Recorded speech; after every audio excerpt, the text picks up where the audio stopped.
Hello friends, welcome back our channel. आप सभी का आपके अपने चैनल पर स्वागत है। और आज हम बात करने वाले हैं केवीएस का जो आपका एग्ज़ाम है, टीजीटी पीजीटी पीआरटी के अंदर जो आपके मोस्ट इंपॉर्टेंट क्वेश्चन है कंप्यूटर साइंस के, वो डिस्कस करने वाले हैं। ये क्वेश्चन आपके काफ़ी ज़्यादा इंपॉर्टेंट रहने वाले हैं। उन क्वेश्चन को डिस्कस करेंगे जो बार बार आपके एग्जाम में पूछे गए हैं। एनालिसिस वीडियो है, रट्टा मार लेना क्योंकि आपको 5 नंबर जो है आपके यहाँ से पक्के होने वाले हैं। चलिए भाई, क्लास को कर लेते हैं।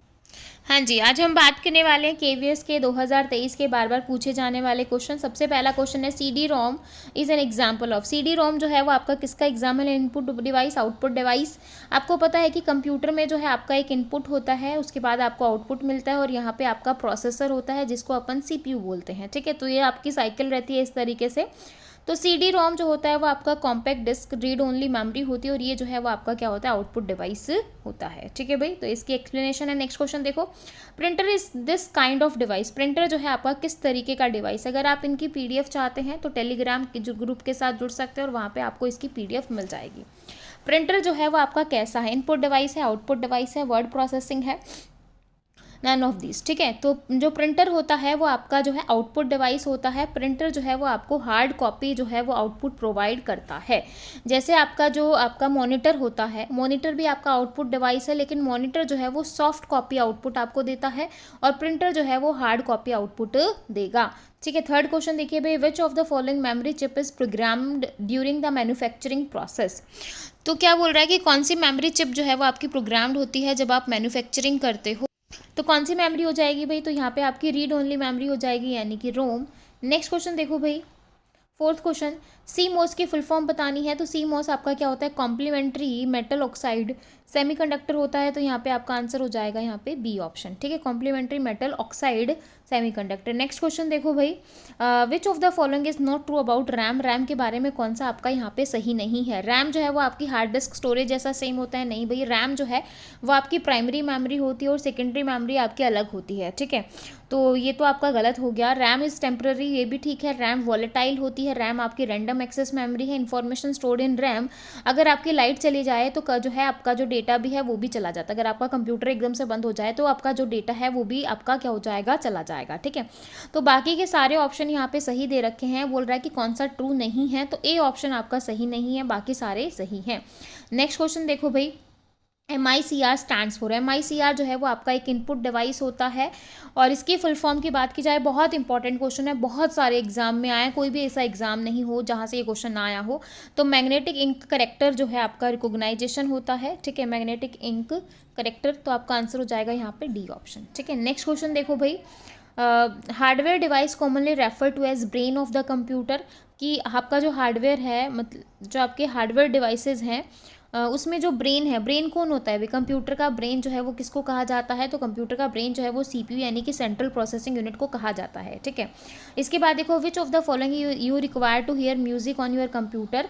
कि अगर आपको अपने कंप्यूटर में जो है म्यूजिक को सुनना है तो आप किसका यूज़ करोगे? साउंड कार्ड का यूज़ करेंगे भाई। साउंड कार्ड के साथ ही आप अपने क्या कर सकते हो? म्यूजिक को सुन सकते हो। वीडियो कार्ड आपके अलग है, माउस जॉयस्टिक ये आपके क्या है? इनपुट डिवाइसेस हैं। इसके बाद देखो भाई, एलसीडी की फुल फॉर्म बतानी है। एलसीडी आपके लिक्विड क्रिस्टल डिस्प्ले होता है। तो यहाँ पे आप देख सकते हो लिक्विड क्रिस्टल डिस्प्ले, तो आंसर हो जाएगा बी ऑप्शन। ठीक है, नेक्स्ट क्वेश्चन देखो भाई, इंसर्ट जो है विच की कैन बी टुगेदर यूज्ड जो है with other keys for special task. क्या बोल रहा है कि कौन सी की जो है वो आपकी दूसरी की के साथ मिलके टुगेदर, एक मतलब जो आपकी कीबोर्ड होता है उसमें आपका जो कीज़ होती हैं, बहुत सारी कीज़ होती हैं, तो कौन सी की है जो आपकी दूसरों के साथ मिलके कुछ अच्छा जो है स्पेशल टास्क परफॉर्म करती है? जैसे ये आपका है यहाँ पे कंट्रोल और शिफ्ट। कंट्रोल के साथ कंट्रोल प्लस ए कर दूँ तो आपका पूरा का जो डेटा है वो आपका सेलेक्ट हो जाता है। कंट्रोल के साथ सी कर दूँ तो आपका डेटा कॉपी हो जाएगा। कंट्रोल के साथ एक्स कर दूँ तो आपका डेटा जो है वो डिलीट हो जाएगा। तो कंट्रोल और शिफ्ट ऐसी हैं कि इनके साथ जब हम दूसरी कीज़ को मिलाते हैं तो कुछ स्पेशल जो है टास्क यहाँ पे परफॉर्म होता है। ठीक है, नेक्स्ट क्वेश्चन देखो भाई, और ये जो है ये आपकी मॉडिफायर की में भी आती है। नेक्स्ट 11 क्वेश्चन देखो, which type of computer is most powerful. कौन से टाइप का कंप्यूटर जो है वो आपका मोस्ट पावरफुल होता है? Main frame computer, personal computer, laptop, notebook और जो है सुपर कंप्यूटर। तो सबसे पावरफुल कंप्यूटर की बात की जाए तो सबसे पावरफुल कंप्यूटर आपका सुपर कंप्यूटर होता है। ठीक है, और सुपर कंप्यूटर सबसे पावरफुल होते हैं, सबसे महंगे होते हैं और काम यहाँ पे क्योंकि इसमें बहुत सारे सीपीयू आपके कनेक्टेड होते हैं। ठीक है। तो फर्स्ट जो आपका कंप्यूटर था, सुपर कंप्यूटर था, वो क्रे 1 के नाम से आया था, जिसको सीएमएन क्रे ने जो है वो डेवलप करवाया था।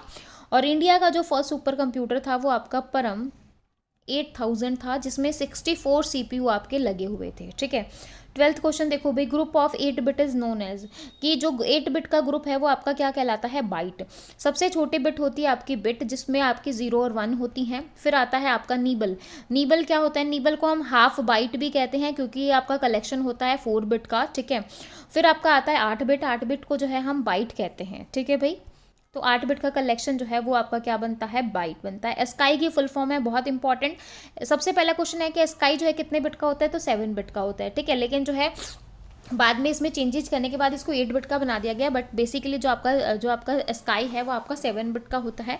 American standard code for information interchange, तो आपका आंसर हो जाएगा यहाँ पे ई ऑप्शन। ठीक है। नेक्स्ट क्वेश्चन देखो भाई, what kind of protocol is use to provide internet access mobile. Mobile में इंटरनेट को एक्सेस करने के लिए कौन से प्रोटोकॉल का यूज़ करेंगे भाई। तो मोबाइल में जो है मोबाइल में इंटरनेट को एक्सेस करने के लिए WAP, यानी कि WAP का वायरलेस एप्लीकेशन प्रोटोकॉल का यूज़ किया जाता है। ठीक है। ये आपका टेक्निकल स्टैंडर्ड होता है, जिससे हम मोबाइल में वायरलेस नेटवर्क को क्या कर सकते हैं, एक्सेस कर सकते हैं। 15 क्वेश्चन देखो भैया, scrambling of code is known as, scrambling of code जो है वो आपका क्या कहलाता है, इनक्रिप्शन कहलाता है। ठीक है। क्या कहलाता है, इनक्रिप्शन डिक्रिप्शन, दो चीज़ें होती हैं। तो स्क्रैम्बलिंग जो है उसको हम जो है इनक्रिप्शन भी कहते हैं, और converting information data into code. ठीक है। जो है स्पेशली जो है प्रिवेंट अनऑथराइज एक्सेस, ताकि अनऑथराइज जो जिसको अथॉरिटी प्रोवाइड नहीं है वो हमारे डेटा को एक्सेस ना कर पाए। ठीक है। नेक्स्ट देखो, dash is a unique name that you give to a file of information. आपने जो है क्या दिया है, यूनिक नाम दिया है, that you give to file जो है इंफॉर्मेशन। तो आपका क्या हो जाएगा, डिवाइस लेटर हो जाएगा, फोल्डर हो जाएगा, फाइल नेम हो जाएगा, फाइल नेम एक्सटेंशन हो जाएगा, नन ऑफ दीज। तो यहाँ पे आपका आंसर हो जाएगा फाइल नेम। ठीक है। देखो ये आपके जो है file name is also written as 2 words. ठीक है। एंड इसमें आपका क्या होता है, होस्ट हो गया, नोड जिसको अपन नोड और सर्वर भी कहते हैं, डिवाइस हो गया, डायरेक्टरी हो गई, फाइल हो गया, टाइप हो गया, सारी चीज़ें इसके अंदर आती हैं। 1024 जो आपकी बाइट होती है, 1024 बाइट जो है वो आपकी किसके बराबर होती है, 1 KB के बराबर होती है। किसके बराबर होती है, 1024 जो है वो आपका 1 KB के बराबर होगा। ठीक है भाई। ठीक है। अगर यहाँ पे 1024 ना देके अगर आपको 1024 KB बोलता, तो आपको कमेंट सेक्शन में बताना है इसका आंसर क्या होगा। अगर यहाँ पे आपसे पूछा जाता कि 1024 KB जो है वो किसके इक्वल होगा, तो आपको कमेंट में आंसर करना है कि इसका आंसर क्या आएगा। ठीक है। 18 क्वेश्चन देखो, to change the name of Excel worksheet. अगर आपको जो है नेम जो है चेंज करना है एक्सेल वर्कशीट का, तो क्या होगा, click on the worksheet tab. आप वर्कशीट टैब पे जो है क्लिक करोगे, कंट्रोल की and typing the new one. तो यहाँ पे जो है आप क्या करोगे, जब हम चेंज करेंगे तो हम डबल क्लिक करेंगे worksheet tab and type a new name, नए नए नाम को जो है टाइप कर देंगे। आंसर हो जाएगा ई ऑप्शन, डबल क्लिक करने के बाद। कंट्रोल+9 जो है वो हम जो है यूज़ करते हैं जो आपकी एक्सेल में अगर आपको करंट रो को हाइड करना है, तो कंट्रोल+9, यानी कि नो रो, नो रो से कनेक्टेड है, तो इसलिए इस तरीके से आप इसको याद रख सकते हो। ठीक है। A dash is a grid with labelled column and rows, मतलब जो है आपका ग्रिड लेबल्ड कॉलम और रो है, तो वो आपका क्या कहलाएगा, वर्कशीट कहलाएगा। ठीक है। नेक्स्ट देखो, द शॉर्टकट की कंट्रोल+R। कंट्रोल+R आप किस लिए यूज़ करते हो, राइट अलाइन के लिए। ठीक है। या जो है content, remove the cell content of selected code, fill the selection with active cell to the right. ठीक है। और मल्टीपल जो है रोज, नन ऑफ दीज। ठीक है। कंट्रोल+R का हम यूज़ करते हैं। ठीक है। वैसे तो राइट अलाइन कंट्रोल+S लेफ्ट जो है, लेकिन जो है यहाँ पे एक्सेल की बात कर रहा है, तो यहाँ पे हम इसका यूज़ करेंगे fill the selection with active cell to the right. ठीक है भाई। और इसके बाद नेक्स्ट क्वेश्चन देखो, which shortcut key is use to spell check in MS word. MS word में स्पेल चेक के लिए हम किसका यूज़ करते हैं, F7 का यूज़ किया जाता है स्पेल चेक के लिए। ठीक है। नेक्स्ट देखो, anything that is typed in worksheet appears, तो क्या हो जाएगा, in formula bar only, active cell only, active cell और formula bar first and when press enter appear in active cell. तो यहाँ पे आपका आंसर हो जाएगा एक्टिव सेल और फार्मूला बार दोनों हो जाएंगे, आंसर हो जाएगा सी ऑप्शन। नेक्स्ट देखो, control in word is used for, Ctrl+F जो है वो हम किस लिए यूज़ करते हैं, डायलॉग बॉक्स को फाइंड आउट करने के लिए, तो आंसर हो जाएगा डी ऑप्शन। ठीक है, नेक्स्ट देखो, to change return work already done, आपको चेंज करना है रिटर्न वर्क ऑलरेडी डन, तो आपका क्या कहलाएगा, फाइल कहलाएगा, एडिट कहलाएगा, कट कहलाएगा, क्लोज कहलाएगा।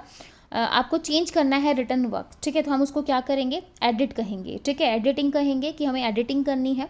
गटर मार्जिन क्या होता है, गटर मार्जिन हम वर्ड में यूज़ करते हैं, और जब आप बाइंडिंग करवाते हो ना, तो बाइंडिंग के लिए जो जगह छोड़ी जाती है उसको गटर मार्जिन कहा जाता है। तो यहाँ पे आप देख सकते हो, margin as added to left margin, right margin, margin outside of page file printing, margin added to binding side of page, जब आप बाइंडिंग करवाते हो उस साइड जो है हम मार्जिन छोड़ते हैं, तो आंसर हो जाएगा डी ऑप्शन। ठीक है, ताकि एक्स्ट्रा पेज जो है वो आपका वो खराब ना हो। ठीक है, नेक्स्ट क्वेश्चन देखो भाई, which of the following is not true about computer file, computer file के बारे में कौन सा सही नहीं है, नॉट ट्रू बताना है। They are collection of data save to storage media, सही है। Every file has file name, सही है। File extension establish by user to indicate the date it was created, तो ऐसा नहीं होगा, तो आंसर ये वाला आपका यूजुअली फाइल कंटेन डेटा, तो आपका सी ऑप्शन गलत है, बाकी सारे ऑप्शन आपके सही हैं। नेक्स्ट क्वेश्चन देखो, file extensions are used in order to, file extension जो है वो किस ऑर्डर में यूज़ किया जाता है, name of the file, ensure the file name is not, identify the file name.